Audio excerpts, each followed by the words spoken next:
Ladies and gentlemen, Comic Crack, and that is a window air conditioner. Oh my god, it's glorious. It's glorious. A sale at Book Fair. Focus, please. Couldn't resist. Second printing of #1 Velvet. I don't usually do things like that, but there you have it. I did it. The last 2 issues that I was missing in this Elektra series, seeing Gore Vidal's video, I guess a couple of weeks ago now, he picked up this series and made me realize that I was missing a couple. So there's number 10 and number 11. If you haven't read this series, I'd highly recommend checking it out, if only for Del Mundo's art, which is just a thing of beauty.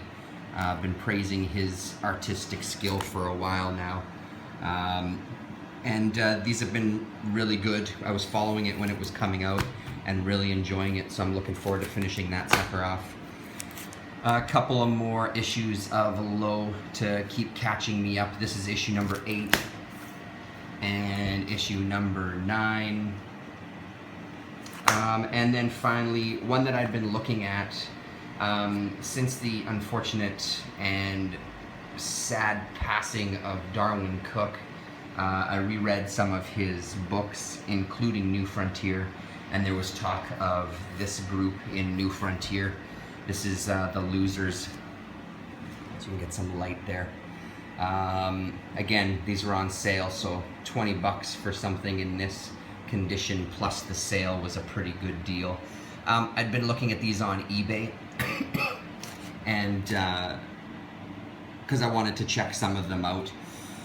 I'm not a huge DC guy anymore, and I absolutely do not know very much of anything, especially from this era, 20-cent books and 50-cent books of DC. This was the only issue that they had, so I thought I'd give that a shot just to try it out. Again, sale price, it's hard not to. They also had graphic novels on sale. Not only were they the US price, which already knocks quite a few bucks off for us, but I think then they were an extra, was it an extra 15 or 20% off of that price? I can't remember what it was. Sort of showing up. This is the Godzilla Treasury Edition, which they counted as a graphic novel. This is the one and only James Stokoe, who I absolutely love. And IDW presents this special oversized edition of Godzilla, depicted as only artist and writer James Stokoe can. Contained within these massive pages are his stellar works from the groundbreaking and critically acclaimed Godzilla: The Half-Century War, Godzilla in Hell #1, and more. It's the and more that excites me the most. I have the Half-Century War and I have Godzilla in Hell. But even though I do, having it in this format is fantastic. So I think what we'll do is we'll crack this open and have a look through it together. Give me 1 sec to do that.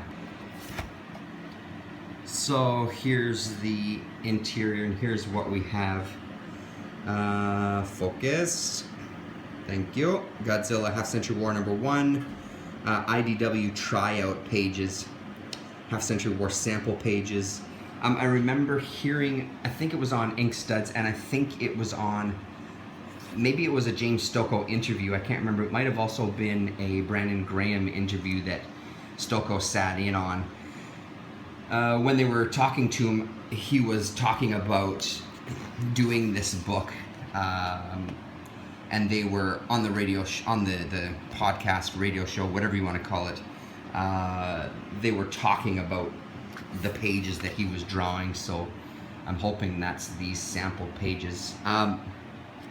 Yeah, what can I say about Stokoe? He's great. His color palette works for the most part, even though he uses the same color palette for most of his work, which there have been times it hasn't really worked for me. In this one it works really well. Let's just jump ahead here. Godzilla: The Half-Century War, issue number 5, cover. Here we go. So there's the, you can pause it and read. I have a feeling guys like Sleepy Reader would like this book, as any Godzilla fan might. Oh, that's beautiful. Look at this. So great. Very, very nice. Very nice. Love it. Oh, that's so awesome. A sketch. Sample pages. Spectacular stuff, man. Look at that.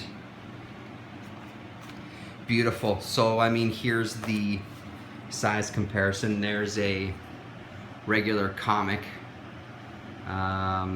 So yeah, you can see the difference there. Beautiful stuff. Oh, there's his Godzilla in Hell, which again is a series that if you haven't read, I'd highly recommend it. One of the more entertaining Godzilla miniseries that there's been in existence.